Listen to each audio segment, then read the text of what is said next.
நேற்றைய தினம் பகுஜன் சமாஜ் கட்சியினுடைய தமிழ்நாடு மாநில தலைவர் மரியாதைக்குரியவர் தோழர் கே ஆம்ஸ்ட்ராங் அவர்கள் சமூக விரோதிகளால் வெட்டி படுகொலை செய்யப்பட்டுள்ளார். இதை இடது தொழிற்சங்க மையம் LTUC வன்மையாக கண்டிக்கிறது.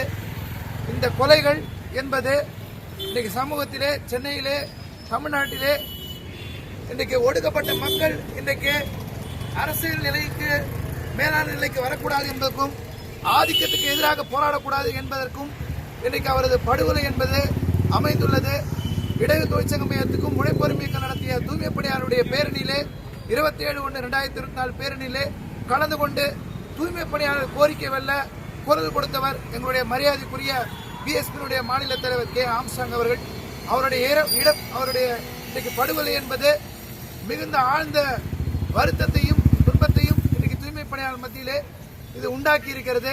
இந்த படுகொலைக்கு காரணமான அத்தனை பேரும் சட்டப்படியாக தண்டிக்கப்பட வேண்டும்.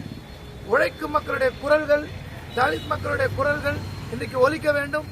அவர் சகோதரத்துவம், சமத்துவம் என்ற இரு நிலைப்பாட்டுக்காக தொடர்ந்து செயல்பட்டுக் கொண்டிருந்தார். அந்த செயல்பாடு என்பது விடாமல் தொடர்ந்து அனைவரும் அதை முன்னே கொண்டு செல்ல வேண்டும் என்றும், நாளைக்கு நடைபெறக்கூடிய இறுதி நிகழ்ச்சியிலே உழைப்பொருமைக்கு இடது தொழிற்சங்க மையம் சார்பிலே கலந்து கொள்ளவிருக்கிறோம் என்பதையும் மீண்டும் ஒரு முறை மரியாதைக்குரிய BSP தலைவரை படுகொலை செய்ததற்கு எங்களுடைய வன்மையான கண்டனத்தை பதிவு செய்து கொள்கிறோம்.